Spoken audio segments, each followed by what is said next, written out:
Host change कर दिया ना।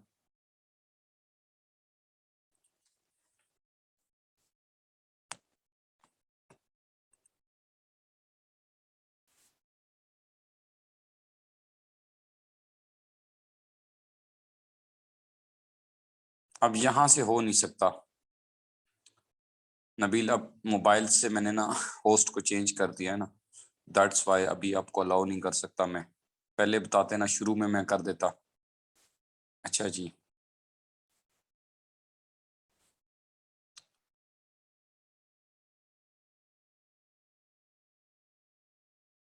Just a second.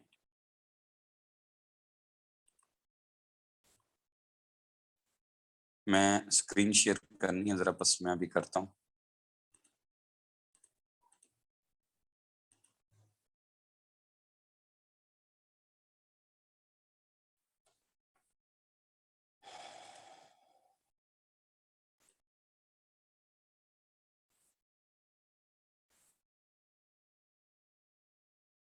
जी मैं रिकॉर्डिंग कर रहा हूँ, सब्र करें जी।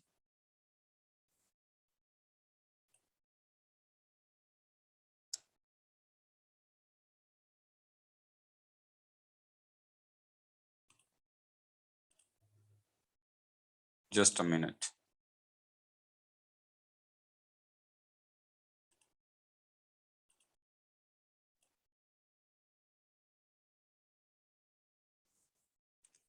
एक तो यहाँ पे यस रिकॉर्डिंग हो रही है, ये चीज चेक करनी थी, एंड देन स्क्रीन शेयर में जाना है। Yes, okay, this is the test. Hopefully अभी आपको नजर आ रहा होगा ये टेस्ट। और टेस्ट बहुत आसान था, लोगों के नंबर बहुत कम आए हैं, हैरत की बात है। Economic model consist of, economic model में स्टेटमेंट्स भी होती हैं, अजम्पशंस भी होती हैं, हाइपोथेसिस भी होते हैं, इसलिए ऑल ऑफ अबव है। ठीक है। Accelerator shows the relationship between, अब एक्सेलरेटर जो है वो रिलेशनशिप इन्वेस्टमेंट और इनकम का शो करता है, इसलिए ये क्लियर था, ये सी है। During liquidity trap which is least likely to happen, हम डिस्कशन एंड पे करेंगे, ठीक है, तो टेंशन नहीं लेनी है। अगर ये लेक्चर एंड हो गया तो इसके बाद मैं दोबारा से लॉग इन करूंगा, फिर हम डिस्कशन करेंगे, ठीक है। During liquidity trap which is least likely, ये जो लफ्ज है ना लीस्ट लाइकली, इसका मतलब है बहुत कम होने के चांसेस किस चीज के हैं लिक्विडिटी ट्रैप में। लिक्विडिटी ट्रैप में मॉनेटरी पॉलिसी इफेक्टिव होती ही नहीं है, इसलिए इसी के बहुत कम चांसेस हैं कि इफेक्टिव हो पॉलिसी, तो ए आंसर है।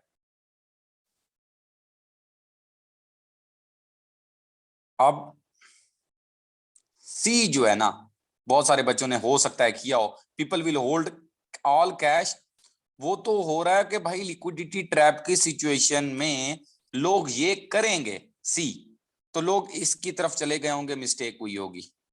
चौथा पॉइंट, ओपेक जो है, अब दो किस्म के कलूजन मैंने आपको बताए थे। क्लूसिव ओलिगोपोली में टैसिट कलूजन होते हैं और ओवर्ट होते हैं। जो टैसिट होता है ना, वो छुपा हुआ होता है, इम्प्लिसिट कॉन्ट्रैक्ट कंक्लूजन होते हैं, वो प्राइस लीडरशिप में होते हैं।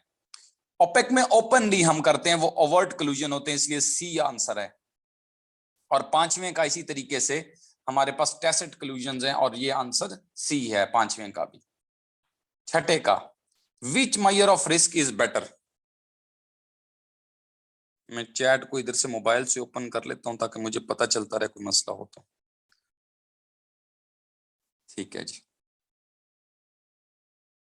रिस्क की मेजर मैंने पढ़ाया भी था, कोफिशिएंट ऑफ वेरिएशन बेटर है, और ये मैनेजेरियल इकोनॉमिक्स में क्लियरली मेंशन है कि स्टैंडर्ड डेविएशन से ये बेटर होती है। Firm will accept the project which has, firm उस वक्त एक्सेप्ट करेगी प्रोजेक्ट जब एनपीवी हाई हो, एक वैसे बता रहा हूं, या आईआरआर हाई हो, या ब्रेक इवन जल्दी आए। ये तीन ऑप्शन हो सकती थी। ब्रेक इवन जल्दी आने का मतलब पता है क्या होता है, कि आपने जल्दी आपने नॉर्मल प्रॉफिट अचीव कर लिया। ऐसी सिचुएशन के अंदर सपोज, ये मैं आपको बना के दिखाता हूं जी, ये है जी आपके पास टोटल रेवेन्यू, ये है जी आपके पास टोटल कॉस्ट, ये आपके पास ब्रेक इवन है। यही ब्रेक इवन जल्दी अगर आ जाएगा, मिसाल के तौर पे यहाँ पे आ जाएगा, और ये यहाँ पे कैसे आएगा, ये यहाँ पे उस वक्त आएगा जब ये जो मैं ग्रीन लाइन बना रहा हूँ, मिसाल के तौर पे मेरी जो कॉस्ट लाइन है वो ये वाली हो, ये ग्रीन हो, तो मेरा ब्रेक इवन जल्दी आएगा, तो भाई मेरा जल्दी प्रॉफिट स्टार्ट होगा ना, तो ब्रेक इवन जल्दी आना बड़ा जरूरी होता है। तो यहाँ पे दो ऑप्शन ही बचती थी हमारे पास, हायर आईआरआर और lower break even output, C and D answer. Price of bonds and rate of interest have, ये बड़ा सिंपल सा था, इनवर्स रिलेशनशिप होता है, और ए आंसर था यहाँ पे।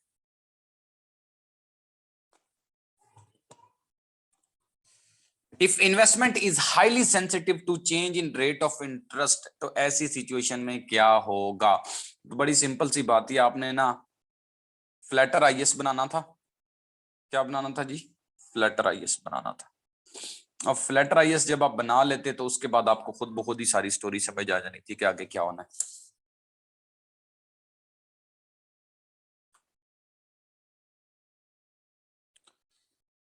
ऐसी सिचुएशन में जब आप इसको शिफ्ट करते हैं ना फिस्कल पॉलिसी को, तो आपका लार्जर क्राउडिंग आउट आता है। ये देखें, ये जस्ट इतनी आउटपुट चेंज होनी चाहिए थी इतनी ज्यादा, ये वाला area.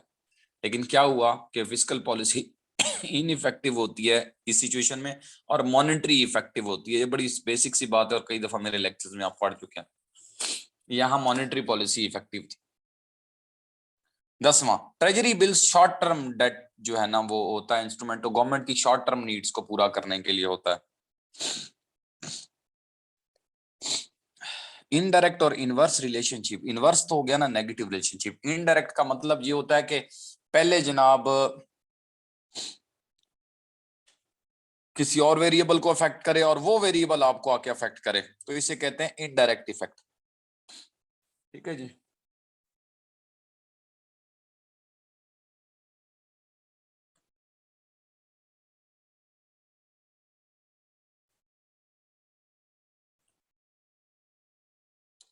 Pure profit can arise in dynamic economic, ये मेरी मिस्टेक है, किसी ने भी नहीं बताई मुझे, फरवा ने बताई थी कि भाई ये जो है ना क्राउथर इसका आंसर बनता है। ये स्टेटमेंट आप देख लें, नेट से भी चेक कर लें, ये नाइट ने नहीं कही थी, ये क्राउथर ने कही थी अकॉर्डिंग टू फरवा। लेकिन प्रॉफिट की थ्योरी जरूर है नाइट की, लेकिन इसमें जो हमारे पास आंसर बनता है वो ज्यादा चांसेस हैं कि ये वाला बनता है। ठीक है, कौन सा? क्राउथर वाला बनता है। क्लार्क बनता है, लो जी 3 आ गए, हाँ फिर क्लार्क बनता है, सही सही सही, ठीक है ठीक है। तो इसको ठीक कर लीजिएगा अपने पास। ओ भाई ठीक है, सारे जज्बाती हो गए हैं, बिल्कुल ठीक है जी, Clark Clark Clark Clark Clark Clark Clark. ठीक है, तो मैंने नाइट लिखा था, ये मिस्टेक है जी। आगे चलते हैं जी। Current transfers are incorporated in balance of payment. अच्छा जी, करंट ट्रांसफर्स, मैं आपको बताऊं, ये जो आपका करंट अकाउंट होता है ना, इसके कंपोनेंट्स हैं, फर्दर फाइनेंशियल अकाउंट के भी हैं, ये आप जरूर देख लें। करंट अकाउंट के होते हैं, ये ए लेवल की बुक से बेशक देख लें जो मैंने आपको भेजी हुई है। करंट अकाउंट में होता है trade in goods, trade in services, income and current transfers, current account of balance of payment में। फाइनेंशियल अकाउंट में portfolio investment, foreign direct investment, reserve assets होता है, ये 3 चीजें आ जाती हैं हमको। कैपिटल में जो होता है ना, कैपिटल अकाउंट में acquisition and disposal of fix assets होता है ये। तो आपने इनके कंपोनेंट देखने हैं, फिलहाल हमारे पास यहाँ पे तो आंसर है current account. Under imperfect competition following condition holds, imperfect competition में price greater than average revenue होती है। तो भाई एआरई प्राइस होता है, इसलिए इक्वल होना चाहिए था, तो ये नन ऑफ अबव इसलिए आंसर है।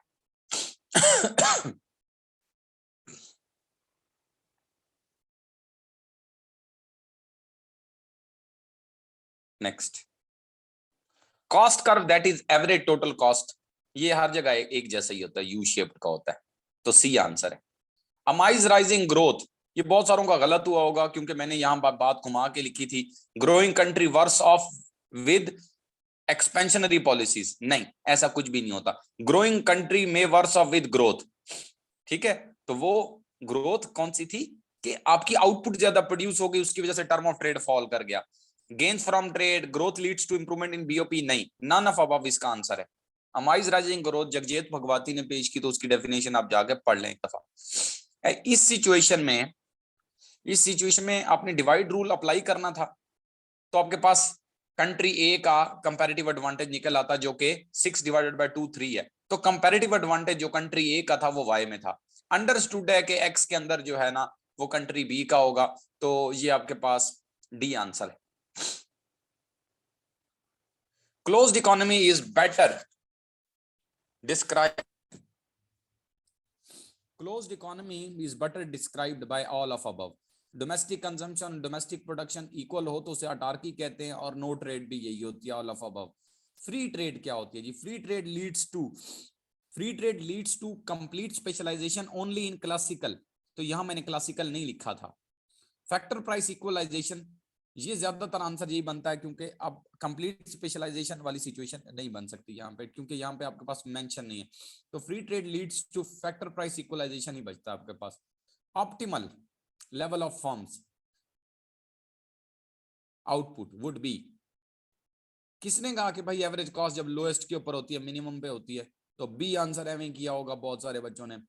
Point on PPC, P is equal to AC when firm earns maximum profit at a given, ये एमसी इक्वल टू एमआर को रिप्रेजेंट करती है, डी ऑप्शन आपकी। और बहुत सारे बच्चों ने बी और डी कर दिया होगा, ये रॉन्ग है। टर्म ऑफ ट्रेड क्या मेजर करता है? Ratio of import, no. Ratio of export prices to import prices, C answer है। आगे चलते हैं। अब ये बहुत सारे लोगों को कंफ्यूजन थी, unfavourable term of trade is beneficial to. भाई टर्म ऑफ ट्रेड,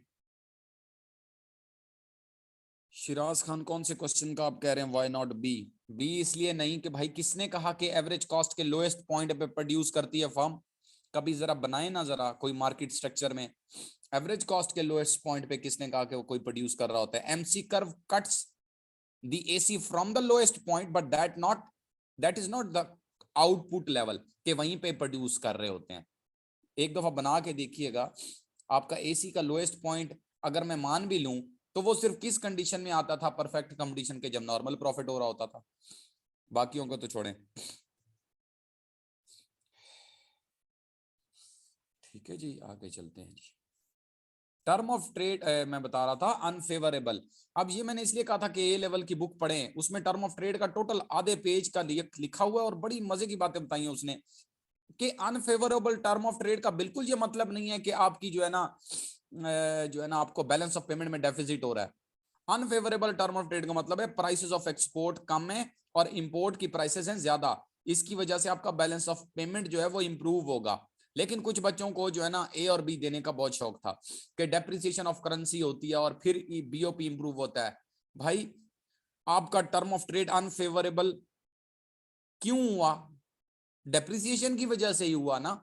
तो इस वजह से फिर term of trade unfavourable term of trade second step है, पहले डेप्रिसिएशन, फिर टर्म ऑफ ट्रेड अनफेवरेबल, फिर balance of payment improvement. So unfavourable term of trade कभी भी डेप्रिसिएशन नहीं लेके आएगा। Unfavourable term of trade balance of payment को इंप्रूव करेगा। बैलेंस ऑफ पेमेंट के इंप्रूव होने से तो उल्टा करेंसी अप्रिशिएट होना शुरू हो जाएगी, इसलिए भी आंसर नहीं है।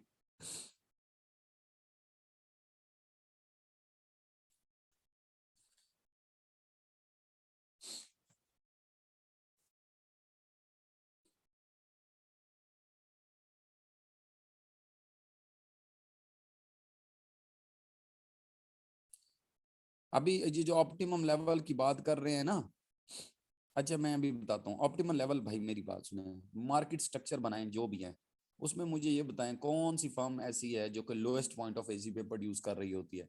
आपकी मोनोपोली है, वो जो है एक्सेस कैपेसिटी लेके फिर रही होती है। मोनोपोली की बात करें, मोनोपोलिस्टिक कंपटीशन में ऐसी है। एक केस ऐसा आता है जिसमें वो कहते हैं कि जी फुल प्लांट को यूज कर रही होती है, वो 3 किस्म के, लेस देन ऑप्टिमल, ऑप्टिमल और वो। सही है जी, दैट इज द पॉइंट। अच्छा एनी हाउ,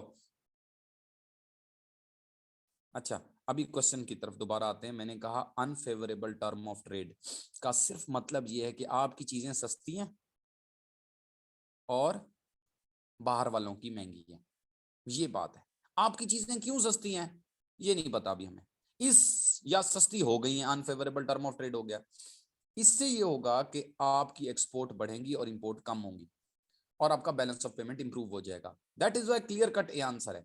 जब बैलेंस ऑफ पेमेंट इंप्रूव होगा उसके बाद जाके डिसाइड होगा कि करेंसी ने अप्रिशिएट होना है या डेप्रिशिएट होना है, और डेफिनेटली वो अप्रिशिएट होगी, इसलिए बी आंसर नहीं है। आगे चलते हैं। If economy is in recession it represent that, कुछ भी नहीं रिप्रेजेंट करता इन तीनों ऑप्शन में से। पोटेंशियल होता ना और एक्चुअल फिर बात होती, सही है। तो रियल और नॉमिनल का कुछ भी नहीं डिस्कस होता जब रिसेशन में हो। बहुत सारों ने कर दिया होगा real is less than greater than, real is greater then. भाई आपको प्राइस लेवल पता है? रिसेशन में तो इन्फ्लेशनरी टेंडेंसीज भी हो सकती हैं, डिफ्लेशनरी टेंडेंसीज भी हो सकती हैं, अभी आपको प्राइस लेवल का आइडिया नहीं है। दैट इज वाई जब भी हम रिसेशन की बात करते हैं तो नेगेटिव आउटपुट गैप वाला माइंड में लेके आया करें, और उसमें आपका एक्चुअल और पोटेंशियल की बात आ जाएगी। ह्यूमन डेवलपमेंट इंडेक्स पाकिस्तान का 0.55 के करीब है, ज्यादा 5.6 होगा, 5.7 होगा, 5.4 होगा, इसलिए मैंने गैप इंक्रीज कर दिया था इसका। जिनी कोफिशिएंट की जीरो की वैल्यू का मतलब ये है कि आपका जो ये होता है, क्या नाम है, लॉरेंस कर्व, वो ये होगा 45 डिग्री लाइन, यानी परफेक्ट इक्वालिटी होती है, ठीक है ना। कब? जब आपका लॉरेंस कर्व 45 डिग्री लाइन के ऊपर हो। लॉरेंस कर्व वुड भी, अच्छा ये बता चुका हूं, आगे चलते हैं।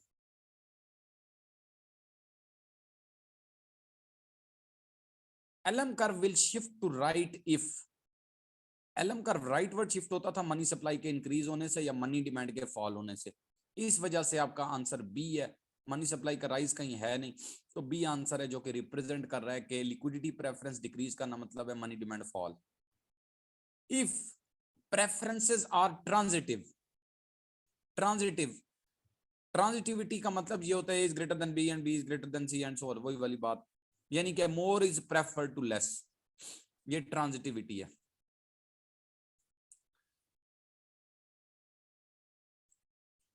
ये आपके पास है, ये मैंने पहले भी एक दफा आपको टेस्ट में इस जैसा क्वेश्चन दिया था।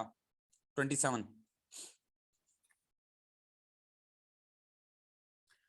में भाई आपने मल्टीप्लायर की वैल्यू निकालनी है, जो कि होगी 1/0.44, मेरा ख्याल है यही, ठीक है जी।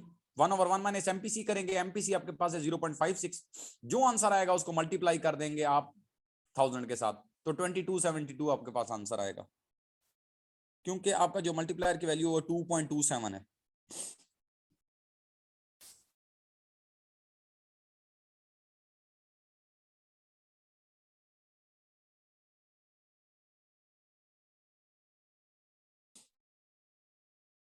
Classical answer, classical aggregate supply shift होती है भाई, अनएक्सपेक्टेड इवेंट्स क्वालिटेटिव हो या क्वांटिटेटिव हो जो, ठीक है जी। अब वो आपके पास अर्थक्वेक है, वो डिस्कवरी ऑफ न्यू रिसोर्सेज है, ठीक है जी, improvement in education research and development है, ऑल ऑफ अबव, ठीक है जी। एक्सपेंडिचर स्विचिंग पॉलिसीज होती हैं बैलेंस ऑफ पेमेंट को करेक्ट करने के लिए। दो किस्म की पॉलिसीज होती हैं, expenditure switching and expenditure dampening, DAMPEN, dampen. ये दोनों ए लेवल की बुक में भी देख लें, आपको गिवन होगी चैप्टर नंबर 5 में, और 5 चैप्टर नंबर जो शुरू होता है उसके तीसरे चौथे पेज पे गिवन है। तो लेकिन ये आपके इंटरनेशनल ट्रेड में भी बहुत ज्यादा यूज होती है। इसका मतलब होता है कि ये पॉलिसीज होती हैं, स्विचिंग का मतलब ये होता है कि हम अपने एक्सपेंडिचर को इंपोर्टेड गुड्स से लोकल गुड्स की तरफ शिफ्ट स्विच करें, और इसमें हमारा मकसद होता है कि हम अपना बैलेंस ऑफ पेमेंट पोजीशन को इंप्रूव करें, सी आंसर है। ट्विन डेफिसिट, हमारे पास दो किस्म का डेफिसिट होता है, जब आपको फिस्कल डेफिसिट भी और बैलेंस ऑफ पेमेंट में भी डेफिसिट हो। 31 प्री कंडीशन फॉर ग्रोथ क्या होगी? जैसे pre condition to to take off होती है ना, ये ग्रोथ की प्री कंडीशन, इसमें सारा बिल्कुल क्लियर था। कॉमन सेंस से भी ये क्वेश्चन अटेम्प्ट हो सकता था कि ई ऑप्स के पास ऑप्शन रहता है कि development of manufacturing sector which can support agriculture,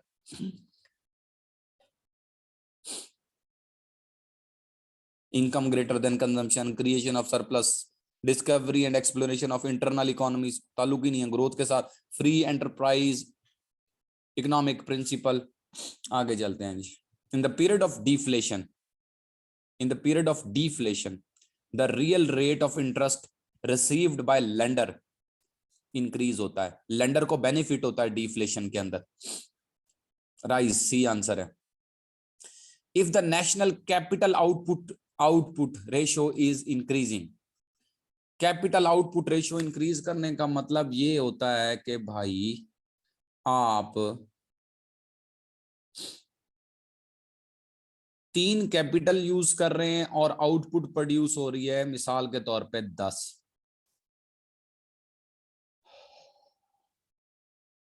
ये रेशियो इंक्रीज होने का मतलब ये है कि अब आपको 6 चाहिए, 6 कैपिटल चाहिए to produce same level of output suppose. तो आप करके देखें ना, 6/10 और 3/10 रेशियो तो हाई हो गई ना ये वाली। इसका मतलब ये है कि ये लॉ ऑफ डिमिनिशिंग रिटर्न को रिप्रेजेंट करता है। आपके पास बी आंसर आएगा। कैपिटल आउटपुट रेशियो का बढ़ना बैड सीन होता है, आउटपुट कैपिटल रेशियो का बढ़ना गुड सीन होता है।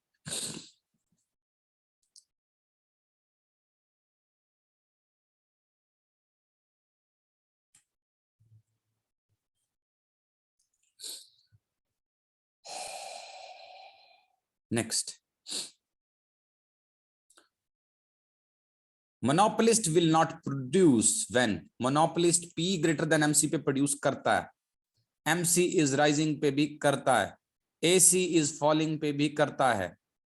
अब यहां पे जो क्वेश्चन था कि जब आप ये डायग्राम बनाते हैं ये वाली मोनोपोली की, ठीक है, तो ये जो मिड पॉइंट होता है इस पे इलास्टिसिटी इक्वल टू 1 होती है।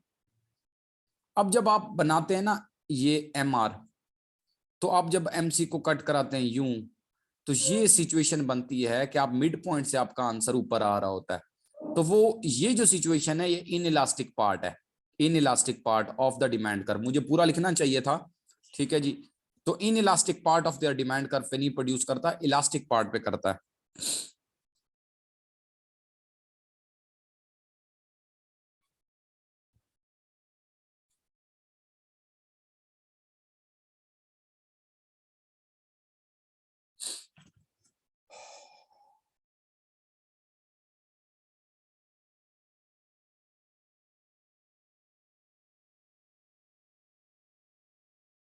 नेक्स्ट 34 हो गए जी।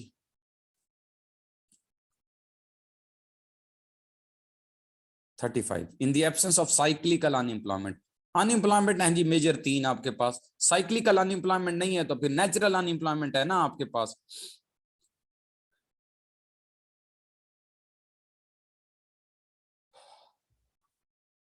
Invisible hand is least likely to be present, least likely to be present कहां पर नहीं होगा? हॉरर मूवीज में तो होते हैं, इनविजिबल हैंड्स आते हैं बंदे को उठा के ले जाते हैं। रिसेशंस 34 का बता दूं जी, 34 का मोनोपोलिस्ट विल नॉट प्रोड्यूस, नहीं प्रोड्यूस करेगा inelastic part of the demand curve. D the absence of cyclical बता चुका हूं। Invisible hand is least likely to be present, invisible hand indirectly बात कर रहा है फ्री मार्केट इकोनॉमी की। फ्री मार्केट इकोनॉमी में तो ये प्रेजेंट होता है, कहां नहीं होता? प्लान्ड इकोनॉमी में ये प्रेजेंट नहीं होता।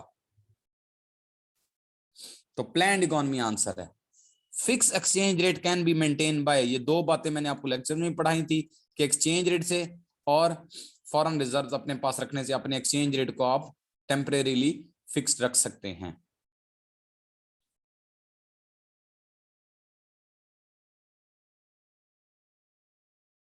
According to UN fourth world countries जो होती हैं, अच्छा आप वैसे फोर्थ वर्ल्ड यूज नहीं करते हैं, अगर आप नेट पे सर्च भी करेंगे कि थर्ड वर्ल्ड कोई फोर्थ वर्ल्ड कहते हैं तो ये लीस्ट डेवलप्ड कंट्रीज जो हैं, लीस्ट डेवलप्ड कंट्रीज।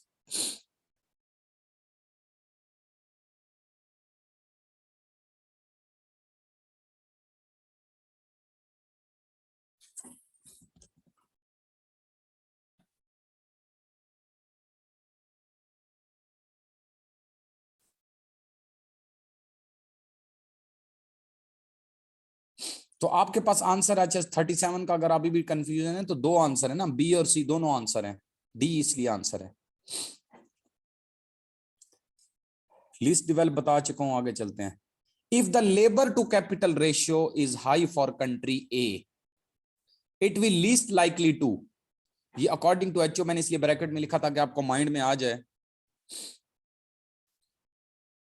हाँ 27 का दोबारा बताऊं, इतना पीछे जाऊं, जरा सब्र करें। If the labour to capital ratio is high का मतलब है labour intensive, labour abundant country है, लेबर अबंडेंट कंट्री है, ठीक है जी। तो जो लेबर अबंडेंट कंट्री होती है वो लीस्ट लाइकली क्या नहीं करेगी, वो लेबर इंटेंसिव चीजें नहीं मंगवाएगी इंपोर्ट। वो capital export capital intensive goods भी नहीं करेगी, trade with country having more labour भी नहीं करेगी। इसलिए इसके आंसर ए भी है, सी भी है, डी भी है, ठीक है जी। पहले मैं शायद लीस्ट लाइकली टू जो है ना मोर लाइकली लिखने लगा था, तो एक ही आंसर होता बी, लेकिन लीस्ट लाइकली के अंदर आपका ए, सी एंड डी आंसर बनता है। 27 की जी फरमाइश आई, अभी बता देते हैं जी। 27 है, बड़ी सिंपल सी बात है, पहले भी आपको समझाया था कि 27 में आप जरा गौर से देखें, ये आपके पास जो गिवन होता है ये कंजम्पशन फंक्शन है। इस कंजम्पशन फंक्शन में जो ये 0.56 है ये एमपीसी है, ठीक है। एमपीसी अगर आपको पता हो तो मल्टीप्लायर की वैल्यू निकालना बड़ा आसान होता है, 1/1 माइनस एमपीसी करेंगे। जब आप ये काम करेंगे तो आपके पास नीचे 0.44 आंसर आ जाएगा, ठीक है जी। जब आप 1 को डिवाइड करेंगे 0.4 के ऊपर, ठीक है जी, तो 0.44 पे डिवाइड करेंगे तो आपके पास आंसर तकरीबन 2 पॉइंट समथिंग आता है, शायद 2.27 आता है, ठीक है जी। तो 2.27 को जब आप मल्टीप्लाई करेंगे जो इन्वेस्टमेंट में चेंज आई है, तो आपको पता चलेगा कि जीडीपी में कितनी चेंज आई है, कि वो 2272 आता है।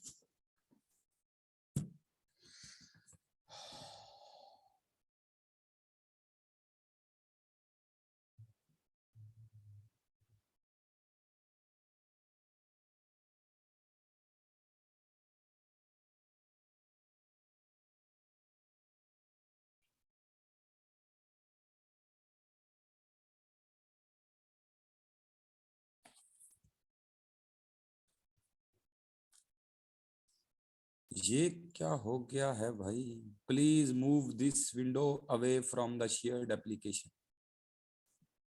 पता नहीं कहां से आ गया ये, इसको कैसे हटाएं भाई। चलें अब ये साथ साथ ही चलेगा, टाइम थोड़ा सा इसको चलाते हैं जी। आगे हमारे पास है, शायद हम पढ़ रहे थे 36, इनविजिबल हैंड बता चुका था, अकॉर्डिंग टू यूएन बता चुका था, 39 पे आए थे। 39 में मैं बता चुका हूं कि अगर लेबर कैपिटल रेशियो हाई है तो उसका मतलब है लेबर अबंडेंट कंट्री है। लेबर अबंडेंट कंट्री कभी भी एक्सपोर्ट कैपिटल इंटेंसिव चीजें कर ही नहीं सकती, वो लेबर अबंडेंट कंट्री के साथ ट्रेड भी नहीं करेगी, ठीक है जी, और वो इंपोर्ट लेबर इंटेंसिव चीजें भी नहीं करेगी। Land reforms is the example of government की माइक्रो इंटरवेंशन है ये, एक इंडस्ट्री में इंटरवेंशन माइक्रो होती है। जब आप पूरी इकोनॉमी में करते हैं तो वो तमाम सेक्टर्स के लिए होगी, जैसे रेट ऑफ इंटरेस्ट को चेंज करना, जैसे टैक्सेस ओवरऑल सबके लिए चेंज कर देना, वो मैक्रो इंटरवेंशन होती है। तो इसको कहते हैं government micro economic intervention. Macro economic intervention जो होती है वो फिस्कल और मॉनेटरी पॉलिसी के जरिए होती है। आगे चलते हैं। 41, आईएमएफ लोन देता है आपको बैलेंस ऑफ पेमेंट की पोजीशन को बेहतर करने के लिए। अब ये फार्मूला था, बहुत सारे लोगों को नहीं आ रहा था और पता नहीं क्यों नहीं आ रहा था, और बहुत आसान सा फार्मूला था। और ये जो है सिंपल सी बात है, ये जो होता है ना ये कोफिशिएंट है ये वाला, ठीक है। ये इलास्टिसिटी का फार्मूला जो होता है ना, delta Q over delta P, ठीक है जी। तो ये होता है जिसे बीटा बी कहते हैं। ये आपके पास है 0.6, पी की वैल्यू आपको पहले से दे दी थी, वो है 5, ठीक है जी। तो फार्मूला आगे होता है पी ओवर क्यू, ठीक है। ये आपके पास होता है फार्मूला मेन इलास्टिसिटी का। बस आपने पी की वैल्यू पुट करनी थी यहाँ पे 5, क्यू की वैल्यू पुट करनी थी यहाँ पे 2, ठीक है जी। ये हो गया 5, ये हो गया 2, और इसको मल्टीप्लाई कर देना था किससे, 0.6 से, तो आपके पास आंसर आ जाना था जो कि ये था।